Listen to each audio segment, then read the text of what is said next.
33-year-old Lejean Franklin was slain on Friday night as he stood with a friend inside a yard on Iguana Street extension. The pair, including 20-year-old Aaron Flowers, came under gunfire from a lone assailant. A barrage of bullets would injure both men, Flowers to a somewhat lesser degree. At 6:35 p.m., police visited the Carl Huchner Memorial Hospital, where they saw 33-year-old Lejean Franklin and 20-year-old Aaron Flowers suffering from multiple gunshot wounds.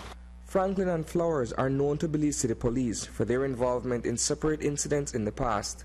In May 2012, Lejean Franklin appeared before the magistrate's court along with two others after impersonating a police officer during an armed home invasion on Freetown Road.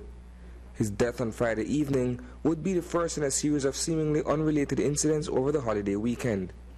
Initial investigations revealed that both Flowers and Franklin were socializing in a yard on Iguana Street Extension when they were approached by a male person who fired several shots at them, causing their injury.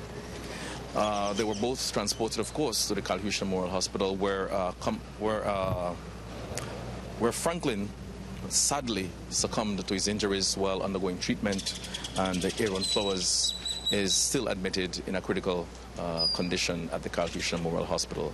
On his end, Flowers also appeared in the lower court in September of last year, where, as a claimant, he refused to testify against an officer whom he had accused of extortion while in custody at the Queen Street Police Station. Is there any motive at this point that has been ascertained for the murder of Lejean Franklin?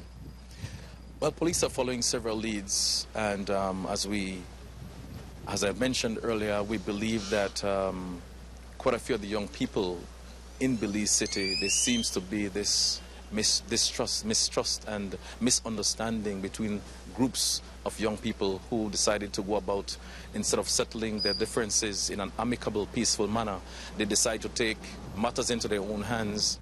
It remains unclear tonight whether Flowers was indeed the intended target and if he is familiar with his attacker. Meanwhile, a police investigation continues. Reporting for News 5, I am Isani.